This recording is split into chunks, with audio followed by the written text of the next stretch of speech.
today we have a very special guest, so I'd like all of you to give a warm welcome to, hold on just one second, TJ. So he hosts the sports podcast, if I remember correctly, and he does his live streams directly after mine. So go right ahead and introduce yourself, TJ. Hi, I'm TJ, host of the GSMC Sports Podcast. Like Nelson said, I cover all things sports, really. My live shows are at 2 o'clock p.m. Eastern every day. So me and Nelson are the little back-to-back combo. Yeah, there we go. So basically, he's like this. Our boss calls him like the Swiss Army knife of all like the podcast because he's broad and he's very good in like all sports. So he talks about every single one of them. So I recommend tuning into his podcast directly after mine. So our topic today is going to be about the NCAA bracket. So if you guys were paying attention to a lot of the games, there were 4 upsets, I believe, last night, and the big one was Kentucky losing yet again to what was the team that they lost to again? It was Oakland. Right, Oakland. And Duquesne, they just ruined. That was the team that ruined my bracket first. Duquesne. I did not expect them to win that. How's your bracket looking, TJ? I'm all right. The place where I took my biggest loss was Texas Tech falling to NC State, and I kind of hate myself even for betting against NC State. They were the electric run during the ACC tournament, 5 wins in 5 days, the second team to ever do that to win a Power 5 conference. And I don't know, I'm a sucker for Big 12 basketball, so I went with the Red Raiders. And that's what's hurting me this morning. That makes sense. I mean, I went and picked that team. Like I didn't pick Texas Tech because I don't know, there was some feeling like you ever have that gut feeling with a pick where it's just like I don't think they're gonna do it this time. Like it's just I don't know what it is. It's just a feeling. Like you watch them play and like you watch like the overall energy that they bring like on the court and like when they face adversity, you just don't really feel it. Like, has that ever happened to you with these picks? It has, and it's funny because there were a few of these. So I made a handful of brackets this year, obviously, because I'm a little bit of a sicko with it. But there were for my in general, like I'm in a bracket pool with some friends, and a couple of the upsets, I'm not gonna give myself credit for Oakland over Kentucky. Now, I felt that way about Kentucky to your point of I didn't think they had the legs in them. Frankly, I didn't know enough about Oakland to, really put it on the table and go with that. But I could have seen this one coming. Duquesne is another one over BYU, where with some of their shot selection, I didn't really see it with BYU either. But in both of these cases, in my big time brackets, I was soft and I went with the chalk picks, and ultimately my bracket is no longer perfect because of it.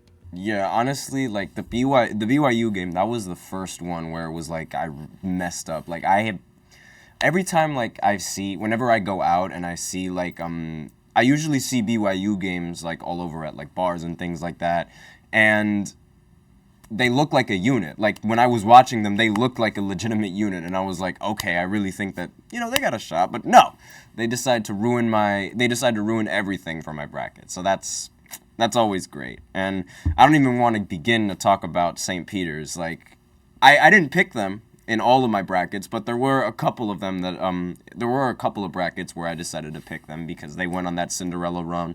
I'm from New Jersey, and like being from New Jersey, I'm like always behind that team, and it's always like it's something that like it brings me to home, I guess you could say. Like I know we're both we both are affiliated with Quinnipiac as well, so it is like a little bit odd seeing like, oh, you're going for St. Peter's, you're rooting against the enemy and things of that nature. But it's like it's home, and it's something that I had faith. Like I guess that was all it is. I just had faith that they could do it again. Yeah, that's fair. It was an ugly one. And Tennessee is really putting it on for the SEC right now. They had a really rough day yesterday, going 1-3, all of them being the higher seeds. So Tennessee was the one who came through for them there. But I feel like just with the magical run that was a couple years ago with St. Peter's, I can understand how you could have talked yourself into it. Also, to the note of Quinnipiac, the reality is the result would have been just as bad if it was Mm. the Bobcats. Obviously, wish they made it just so I could have filled out one bracket, having them win it all. But That ultimately, wasn't gonna. we I don't knew think that that was wasn't gonna realistic. happen. Yeah. But so let's go like a little bit deeper like into like the specifics of some of these games. So, how did you feel about the no call? Well, the call on in the Kansas going up against Samford. Yeah, that was a really tough call. So I will give the refs it was the wrong call, 100%. And we're talking about college basketball here, where if it were the NBA, play would have been challenged. We probably would have waited another 10 minutes as they figured it out. But they got the call wrong in the moment. That being said, in full time, Nicholas Timberlake, the Kansas player that went up for the dunk, he hit the ground really hard. Right. But that's like the And it ground. It's did like you don't call a foul on the ground. no, obviously you don't, but it did sort of look like a foul. It all happened so fast, but as soon as they played that first replay, you realized, oh, they got that call wrong. Hmm. And I was someone who I was into Samford as a potential upset here in this first round. I thought that Kansas was I mean, they are undermanned, losing their leading scorer, Kevin McCullough Jr., with the injury that has taken him out for the tournament. I thought that the Bulldogs, the way that they played, could have really tired out Kansas. But I mean, you also do have to give the Jayhawks credit for the level of offense that they played in this game. I didn't really see that coming, especially missing your leading scorer. So credit to them, but it's unfortunate the way that it played out there because that was Right. the wrong call and it did drastically impact the end of that game. Right. Because it was a one possession game at that point. They were only up by one, I believe. Right. Yeah. Exactly. So that call, like, it completely changed like the entire flow of the game, and Yeah. like I don't want to usually like, excuse me, my bad, but all of the games that like at least the ones that I've watched, the refs have been spot on. So like that was the fact that was like the one bad call out of so many different games that went down like last night. I really don't see like a big I don't think that's a big deal. Like, I mean, obviously, like if you're that school, yes, it's a big deal. But so far, the officiating has been really good in this tournament, in my opinion. What do you think? Yeah, I would agree with that. I think a lot of eyes were on that game because the fact that it's Kansas, this big name program and everything. And I mean, it's always tough. Anytime there's a call in the last minute, talk about the last 20 seconds of a game, it's going to be likely very scrutinized. But I do think that the refs have done a very solid job up to this point, which is obviously good because the last thing you want in really any sporting environment is to have the refs end up being the big story.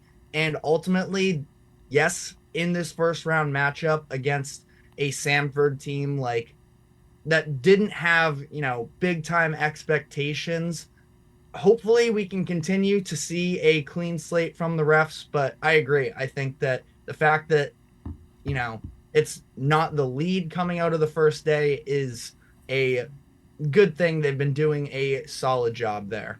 Right. And there were a lot of games that happened. So which one was your favorite one? Like which one did you watch all of them? Because I sat through and watched practically every single one of them the best that I could because like obviously like there's a lot of them that go on at the same time. Yeah, definitely. You had to sort of bounce around a little bit. And luckily, I mean, luckily, we all want good games, but there were a handful of instances where we had a few blowout games. A few. There So, was a lot of blowouts. There were a lot more blowouts than close games in this one.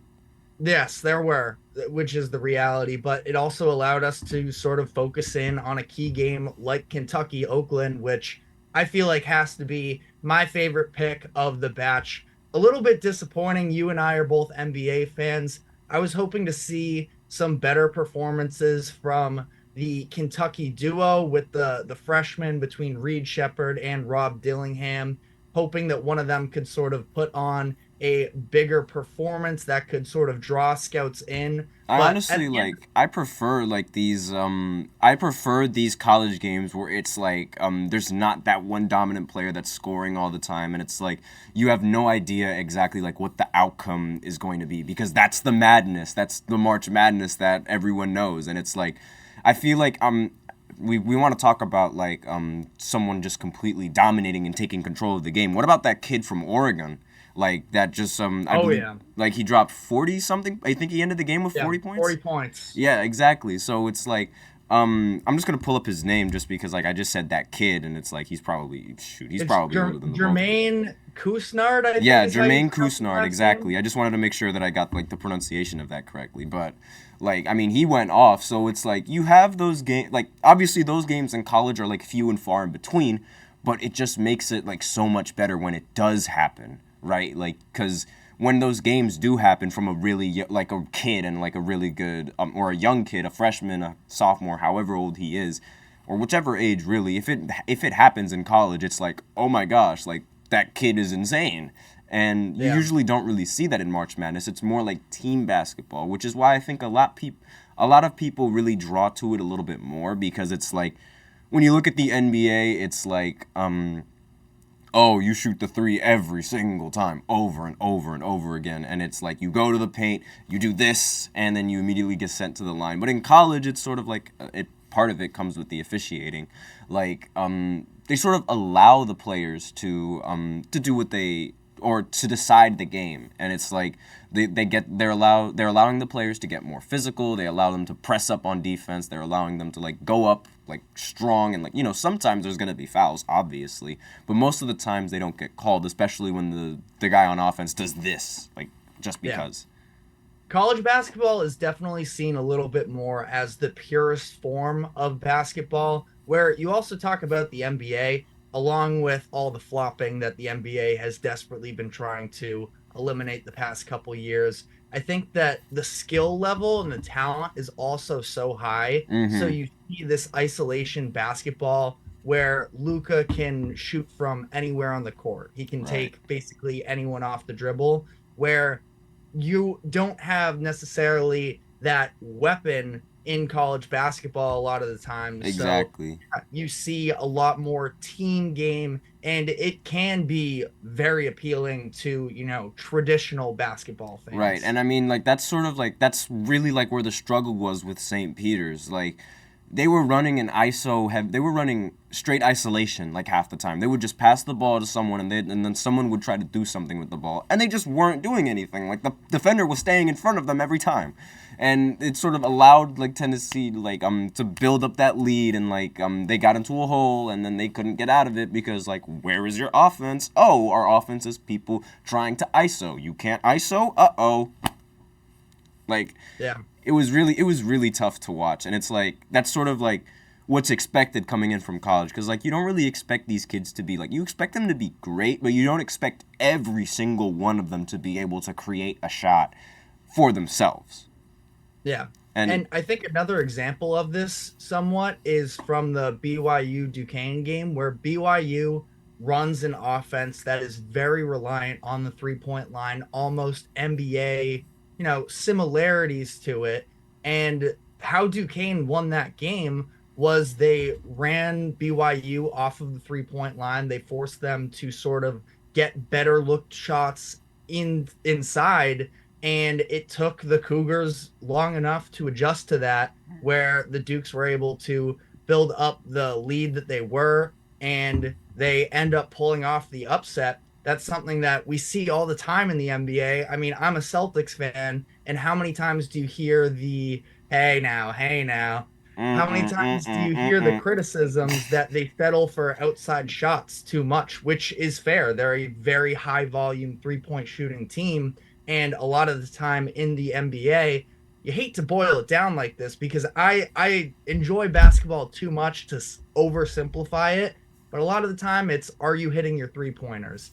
And if you're not, a lot of the times it's tough to win games like that when that is your identity. And we saw an example of that in college basketball yesterday. Right. So, with that, we're out of time for the first segment. So now we're going to go ahead into the second segment where we're going to talk about G League, the team Ignite, I believe it is. The NBA announced that they're shutting down that team. So I will be right back. We will be right back. I'm so used to saying after this short break.